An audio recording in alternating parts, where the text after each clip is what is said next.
ഇക്കാക്ക നിൽക്കുമ്പോ അനിയന്റെ കല്യാണം നടത്തണേല് നമ്മുടെ കുടുംബത്തിലും എല്ലാവർക്കും വിഷമമുണ്ട്. എനിക്കൊരു പ്രശ്നമില്ല, അത് നടന്നോട്ടെ. നീ ആ സ്റ്റേജിൽ കയറി വന്നപ്പോ നിന്റെ കണ്ണ് കലങ്ങിയിരിക്കുന്നത് ഞാൻ കണ്ടാണല്ലോ. അത് വേറെ പ്രശ്നമാണ്. നമ്മുടെ യാസ്മിന്റെ മൂത്തുമാടെ ഒരു മോളില്ലേ, ആര്? മറ്റേ ഫിദയോ? ആ നിനക്ക് ആ കൊച്ചിന് ഇഷ്ടമാണോ? നമുക്ക് ആലോചിച്ചാലോ? നിങ്ങളുടെ മോന്റെ കല്യാണല്ലേ, ആ അത് മുഴുവനായിട്ടൊന്ന് കൂടി, അത് കഴിഞ്ഞിട്ട് പോരെ എന്റെ കാര്യം. എടാ കല്യാണമൊക്കെ കഴിഞ്ഞ ആൾക്കാരൊക്കെ പോയി തുടങ്ങി, നമുക്ക് ഇന്ന് തീരുമാനിക്കാം. ഞാൻ എന്തായാലും പോയി സംസാരിക്കാൻ പോയുള്ളൂ. എന്താണ്?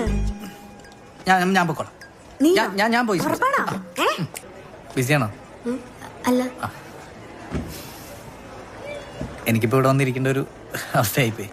എന്ത് പറ്റി? അവിടെ ഒരു ഗ്യാങ്ങിനെ കണ്ടോ? നീല ഗ്യാങ്. എന്റെ ഉമ്മായി താത്തമാരെ അമ്മായിക്കാ, അവരെല്ലാരും കൂടെ നമ്മളെ പിടിച്ച് കെട്ടിക്കാനുള്ള പ്ലാനാ. അത് ശരി. അല്ല, എനിക്കിത് സ്ഥിരം കിട്ടാറുള്ളതാ. സാധാരണ ഫാമിലി ആയിട്ടാ വന്ന് മുട്ടാറ്, പക്ഷെ ഇതിപ്പോ ചെക്കൻ ആദ്യമായിട്ടാ.